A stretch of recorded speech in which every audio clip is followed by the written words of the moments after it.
Hello and welcome to 11FS Spotlight. I am Gwera Kiwana, and in this weekly show, we shine a spotlight on the best and brightest in tech and financial services to try to understand what gets them going, growing, and what they think the future of the industry will look like.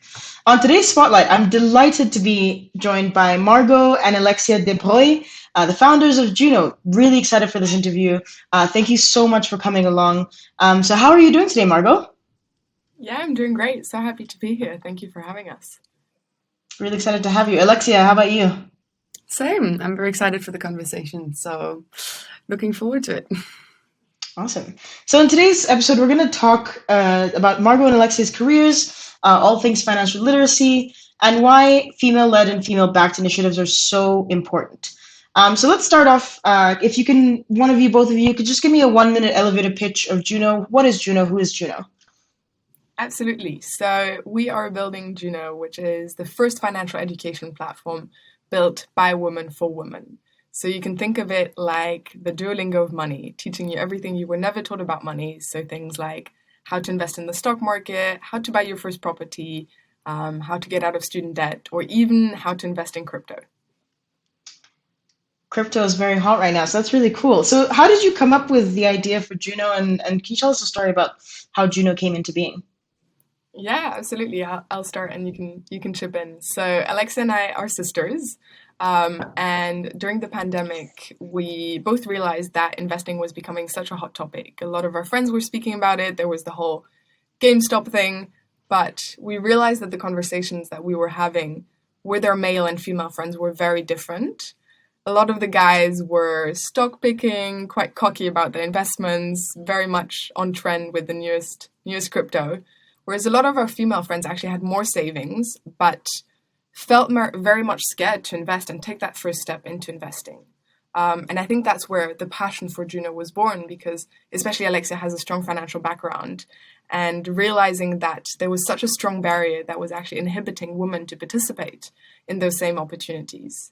And we started thinking, what's something we could do about this? And we looked at apps like language learning that make it so easy to learn a new skill. And we thought, why can't we apply the same to money? Why does it have to be this thing that you read books that were written in the 70s or 80s, always by white men? And we thought to make it more relatable and engaging. That's really cool. So with regards to the barriers that women face, and women and non-binary people in general, what are the barriers? Can you give us a little bit more, background as to what exactly are those barriers, historically, systemically, also intersectionally, what kind of what hindrances exist to barring folks from entering the financial industry? Yeah, absolutely. So I think what gets spoken about a lot is the gender pay gap. So as it stands today, it's 15.5% in the UK. So it's still a huge issue. But I think something that gets spoken about a lot less is the gender wealth gap. So how much do women and non-binary people own compared to men? And that difference is massive. And there's a lot of things that play into that. There's systemic inequalities, the way the system has been built that discriminates women and minorities, but also things like the financial confidence gap and the investment gap play into this, and kind of worsen those base inequalities.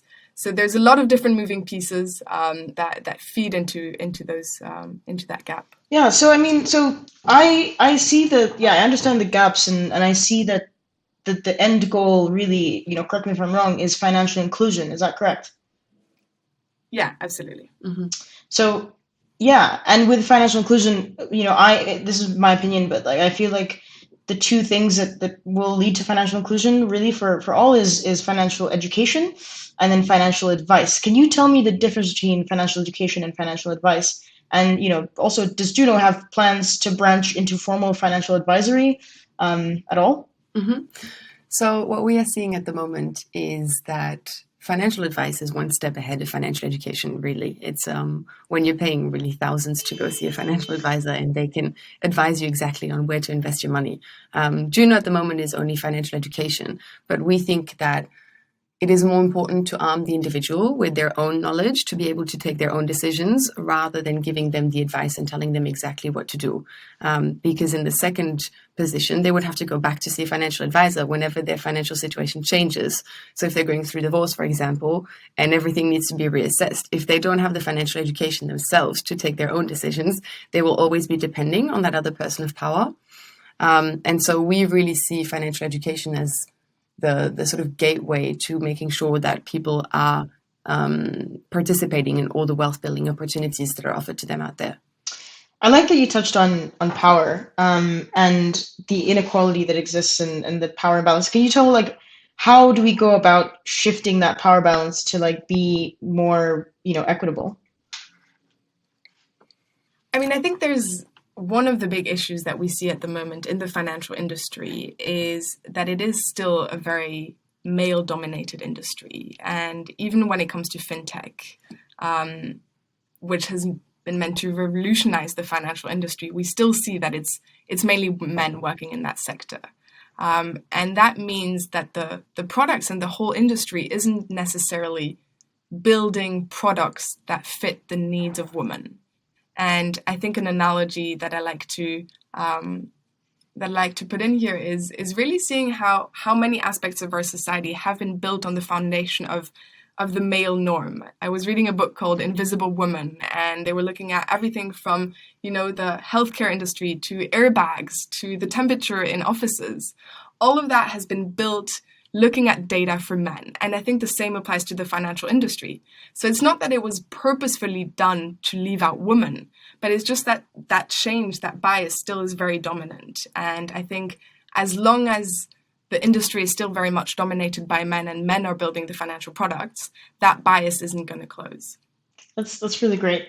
So let's talk a little bit more about, I'm just going to zoom out again a little bit, talk about the bigger picture, which is really financial inclusivity. So it's becoming more important than ever and has always been important, in my opinion. And with so many new things happening every day, financial literacy should be prioritized, prioritized more than it currently is. I feel like we could all be really doing a lot more for the world in that space. So we've covered this topic with other amazing women in fintech, like Alexandra Stanti, founder of Bank Like a Woman, Jessica Wilkinson, founder of the Hilda Project, and Selena Flavius, founder of Black Girl Finance. You can watch some of those back as well later. But there's always so much left to talk about. I feel like our episodes aren't even long enough. I want to take a look at not only why financial inclusivity and literacy is so important, but why female-led and female-backed initiatives are so important. So as your three key drivers, you've listed exceptional education, boosting money confidence, and a value-driven community. So many tend to overlook this, but how important is it to have the community that you can turn to? I think there's two elements to the community. Firstly, at Juno, we don't really see financial empowerment as a personal pursuit. And so, yes, personal finance is a lot about understanding your own financial goals and learning how to achieve them.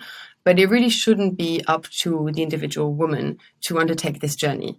And so by building a community of women who are driven by the same ambition of getting more money into women's hands, we can create change at a societal level rather than a personal level.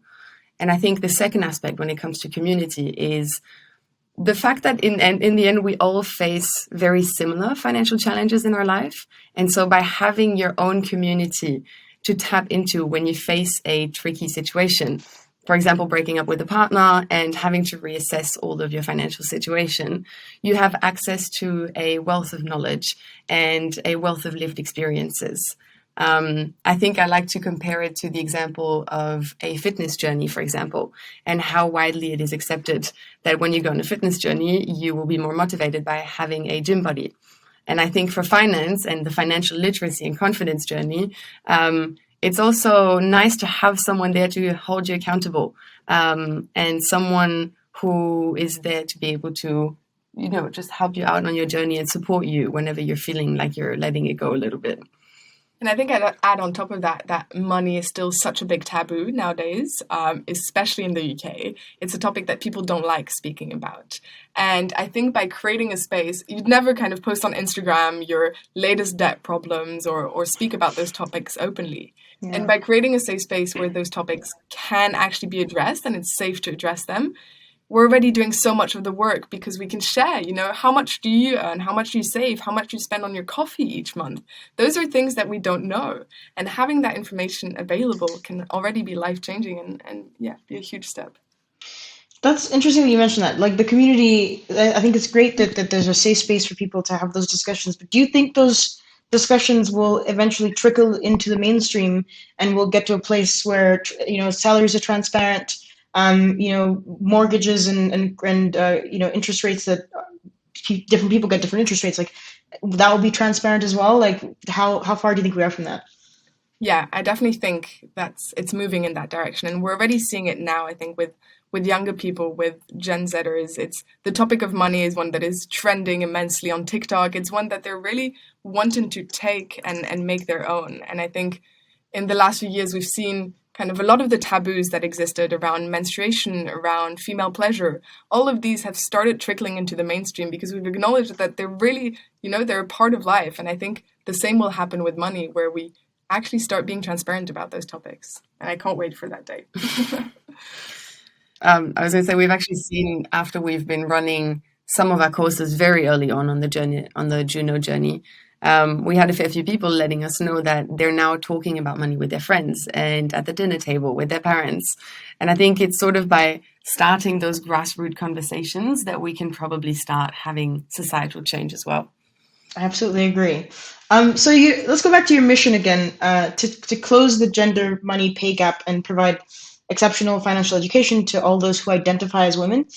So do you think that this approach, I guess like most approaches that cater to people who identify as women tend to bring this like paint it pink wash or whatever, rather than like actually focusing on their needs? And can you give me like a hard example of like a financial outcome that would come from actually gearing financial literacy and financial education toward people who identify as women?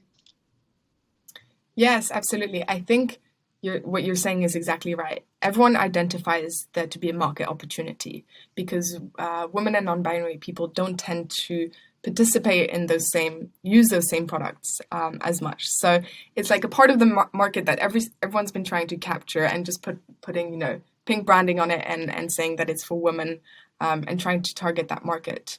I think for us, we're really taking it 2 steps back and acknowledging that we don't know what it is that women and non-binary people need in terms of financial products. All we know is that there is a financial data gap. And what we want to do is build a community and start with education and start with really getting to know the needs of that group. Because I think there's so many assumptions. For example, the assumption that women are more risk averse. That's something that's been said for decades and decades. But what does that actually mean? Why are we just throwing around that sentence without really, really understanding where that risk what kind of decisions that risk drives them to take? So as a phase 1, we're really that's why we're so interested in financial education, because then I think the data that we collect from there, we might be able to create all sorts of new financial products from there that are actually more suited to their needs and aren't just kind of white labeling the existing solutions that are out there. That's great. I think so. I'm thinking now about like parallels between money and the world that the women navigate, or people who identify as women navigate.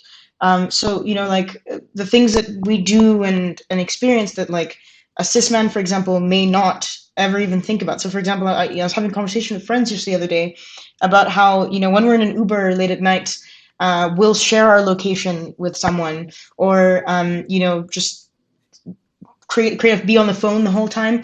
And these are things that like men never really have to think about. People just, it never crosses their mind. So can you give me an example of scenarios, like financial scenarios that women or people who identify as women find themselves in that like most other people may not ever even have to think about?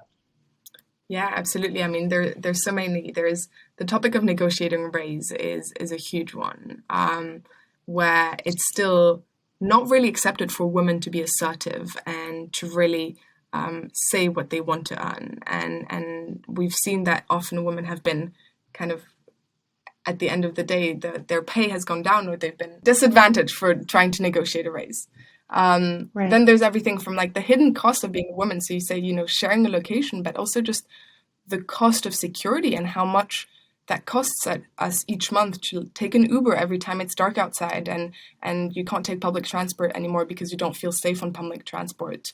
There's everything from the pink tax and the cost of what we call the grooming tax as well, of just having to look a certain way and spend on all sorts of products on our appearances. So there's so many different areas where that applies. Cool. So, I mean, I think I just want to ask one more question around this is around intersectionality. So, how does the work that you're doing really address intersections of people who identify as women, and supporting and empowering their journeys? Mm-hmm. Yeah. So I think this was something that Margot and I spent a lot of time thinking about when we were starting Juno, because obviously Margot and I are both white, and we both identify as women. But what we wanted to make sure is that Juno is a platform that addresses the different lived experiences, what it means to be a woman. And when we say women, what we really mean is non-men. But it's quite complicated in marketing to say that it's a financial education platform for non-men. But we include anyone who identifies as non-binary, who is trans, and anything that falls under that umbrella as well. But for us, it's about making sure that everyone that we give a voice on our platform comes from different backgrounds, and we always try and make sure that we reach out to people that are identifying as non-binary, that are people of color, and that they come onto our platform and they share their experiences. And for us, it's incredibly important as well that the community that we're building also represents the intersectionality that it means to be a woman. And so we have sort of internal ways of looking at how our community is tracking like this. And when we feel as though it's not quite where we want it to be, we always make sure that we reach out to platforms that are more heavily dominated by, for example, women of color, and make sure that they also are invited into Juno, and that we keep the representation of everyone, and that we gather the lived experiences of everyone on the platform. That's awesome. Yeah, definitely. I think the community will play a big role in that. I think communities tend to self-direct and move in the direction of those needs, and maintaining a diverse community will make sure that that intersectionality is addressed. So really good luck to you guys. So do you hope that Juno will encourage more women to not only take back control of their finances, but also to enter this industry more confidently? Like, as a woman in tech and a woman in fintech, even there's not many of us. So what is the ultimate goal here? Mm-hmm. Yeah, absolutely. I mean, I think the goal with Juno is a lot bigger than just learning how to invest. What we're trying to do is really reframe the entire narrative when it comes to women and finances. And that goes beyond just the personal level. And we really look at it in a bigger scale, where we want to change the face of the financial industry itself. And so what we do for this is that on the Juno app, all of the bite-sized lessons are delivered by the leading female voices in the personal finance space. And it's interesting because when it comes to financial education and coaching, there's already a lot of women out there that are sharing their expertise and that are building sizable audiences. And so it was really important for us to sort of become an aggregator of all these different voices and to show to our users that there are already amazing women in the industry that are changing the face of the financial industry, and that they can look up to the mentors on our platform as role models. But then I think also it goes one step further than that. I would say that by learning about finance, you are reframing the way that you see yourself, and you start seeing yourself as someone who is good with money. And so I think by thinking of yourself as someone who's financially savvy, it makes the whole financial industry a lot more accessible. It's got a lot to do with confidence in the end. Mm-hmm. That's great. Actually, yeah, there's a podcast I listen to called Bad with Money, by someone named Gabby Dunn. She's based in America. Can you shout out any other influencers or people in that space who you think would be great if you could amplify their voices here? Absolutely. Oh, there's so many. I think the first one, speaking about podcasts, is The Wallet by Emily Bellett. She's incredible. There's an Australian one which we really love called She's on the Money, which is also brilliant. You mentioned Selena. Love Selena. Her book is brilliant as well. Black Girl Finance. I think those are the top three that come to my mind now. Ellie Austin as well from This Girl Talks Money, Claire Seal. There's Natalie Scott Empowers, who also is a financial coach. There's so many, and what we're really trying to do with the app is to talk to all of them and get them on the app, so that everyone has their little chunk of education delivered by someone else.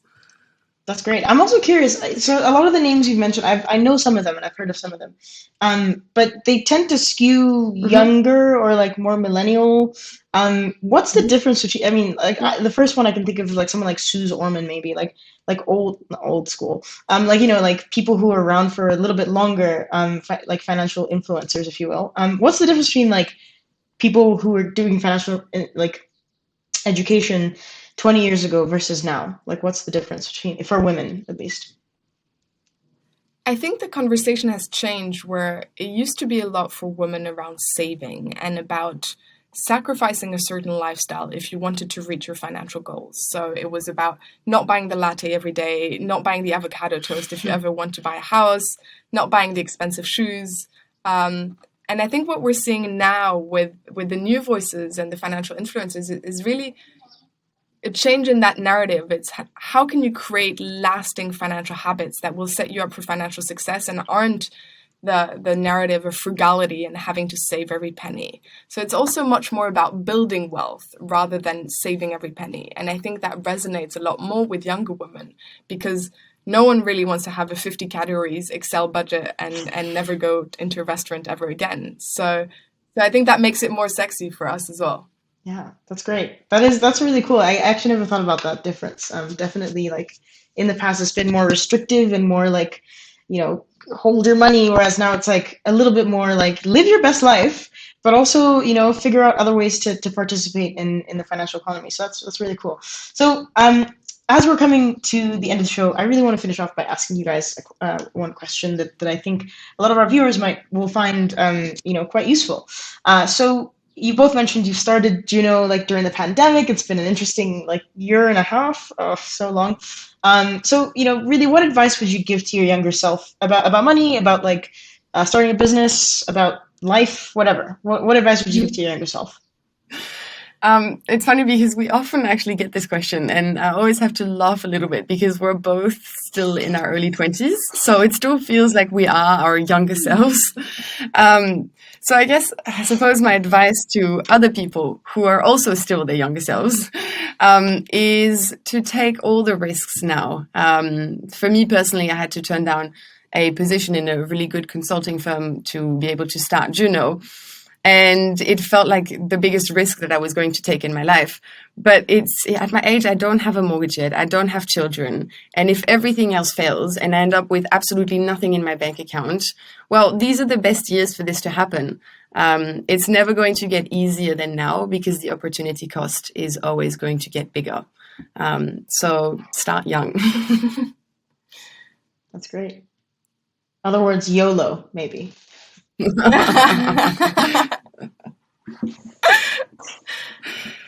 I really resonate with that as well. And then in finances, my one piece of advice is start investing early, as soon as possible. I think with compound interest, I look back and think, if only I'd invested when I was 10 years old. You don't need much money to start investing. You can start with 10, 20 pounds. It's much easier than you think. And it really adds up over a lifetime, and time is your most precious asset when it comes to investing. So if you can start getting into that habit early, it will be a life-changing amount of wealth by the time you retire and get older. That's great. Thank you so much. Yeah, compound investment, compound wealth is like something that should be taught in schools. I think financial literacy in general should be taught in schools a lot more. All right, so we're coming to the end of the show. Thanks so much, Margot and Alexia, for joining me. Where can people find out more about you and everything you're getting up to? Yeah, so by the time this podcast will be out, we will have launched the first version of the Juno app. So you can find us on the App Store or on Instagram under @YourJuno. And yeah, come find us. Also, just before we wrap up, where did the name come from? Yes, that's a funny story because the name really was a big pain point for us to solve. But Juno is a Roman goddess, Juno Moneta, and money is actually named after her. So the word money comes from moneta, and we thought it was quite ironic that money was named after a woman. So let's go back to those times. That's so great. I had no idea. Thank you for educating me on a little bit of Roman history. All right, so that's all the time we have for this week. Make sure you follow 11FS on LinkedIn, Twitter, and Instagram, and stay updated on all the cool stuff we're doing. And if you enjoy this show, please do subscribe to the 11FS YouTube channel, where you can also catch up on previous episodes. All right, have a lovely week, and goodbye.